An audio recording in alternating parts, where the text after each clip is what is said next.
ሰላም ሰላም ጋይስ እንዴት ናችሁ? ደህና ናችሁ ወይ? እኔ ያለው መስገን።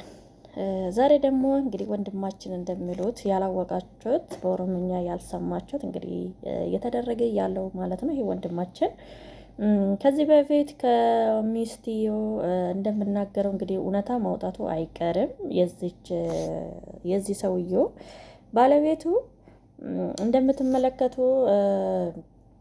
ሌላ እምነትን እየተሳደበ ይገኛ ነበረና እያንቋሸሸ ይገኛ ነበረና እንግዲህ ረመዳን ሲደርስ ባለቤትዮ ያው ዘይቱ የመጀመሪያ ዘይት አግላ በተኛበት ፊቱ ላይ የደፋችው የመጀመሪያ ኢትዮጵያ የምትባለው በሚስቱ ባልዮ ላይ ጥቂት ያደረሰች ይሄ ሰውየው ላይ ነውና እሷም ያደረገችው ተናዳ ምን ብላ ብዙ ነገር እንደሚያወሩት እንግዲህ እሷም አሁን የምትገኘው እስር ቤት በፍርድ ቤት ትገኛለች።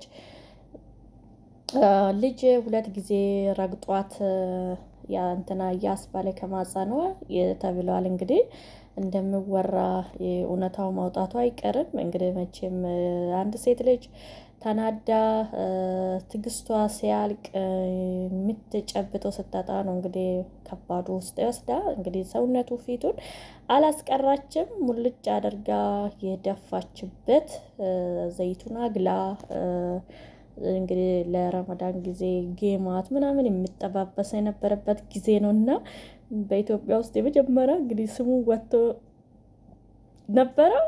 ፈጣሪ ይማርክ፣ ጨርሶ ምሮ ድነሃል፣ እግዚአብሔር ይመስገን በል።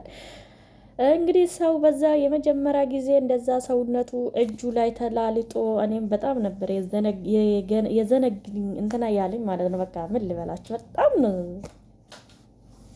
ዝግንን ያለኝ ማለት ነው። እና ዝግንን ያለኝ እጁ ላይ ምናምን እንደዚህ ሰውነቱ እንትና ስል ጊዜ ማለት ነው። እና እንደዛም ሆኖ ያ ሁሉም ሰው እንድድን ምናምን ተብሎ ያለው ከውጭም ከስደትም መላው ኢትዮጵያ ሕዝብ ኤርትራዊ ማንም ባላለው እንግዲህ ያው ተረድቷል። እንግዲህ አካውንቱ የከሌን ይገባ የከሌ አልገባም የከሌ ገባ ማለት አይቻልም። እርዳታ ስጠይቅ ማንም ሰው ረዶታል። እንግዲህ ስንት ብር ነው የገባ? ቢያንስ ወደ 16 ሚሊዮን 270 ሺህ 400 ምናምን ሳንቲም ነው የገባ ማለት ነው። ከዛ በኋላ መኪና ገዝቶበታል። ንብረቱ ምንም ሆኖበታል። እንግዲህ እውነት ይበቃሃል ወንድሜ ይበቃሃል። እኔ እውነቴ ነው። ዳግም ምንም ጥለ ነው የምትሄደው። የሰውን ነገር ሰው ለላብና አድርጎ ከሚያገኝ እውነት ሀቅን የሚያወራው ሰው ላይ አስሊ በጣም ነው የማደንቀው። እኔ አስሊ በጣም ይመቸኛል። እውነቱን ነው የሚያወራ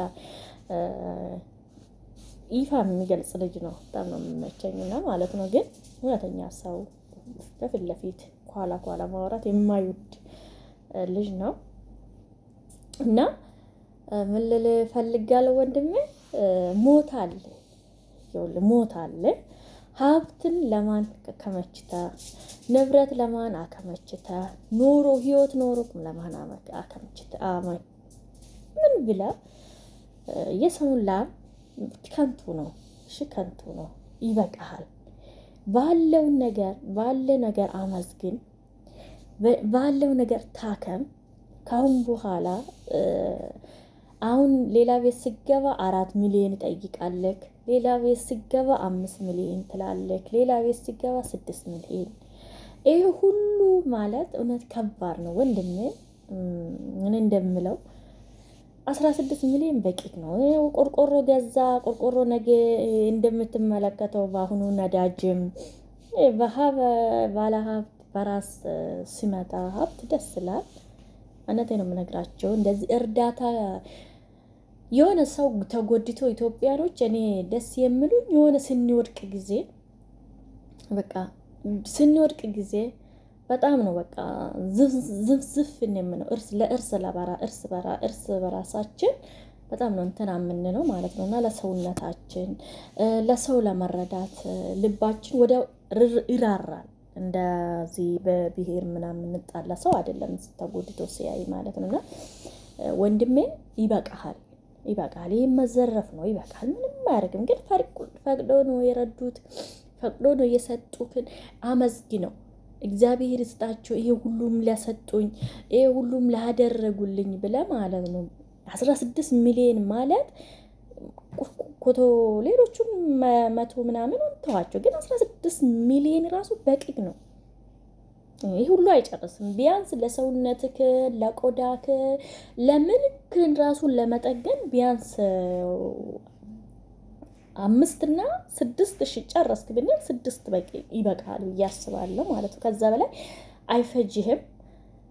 ዳግመኛ ደግሞ አንገቴ ጋር ይቀራል ብለ ምንም አያደርግም።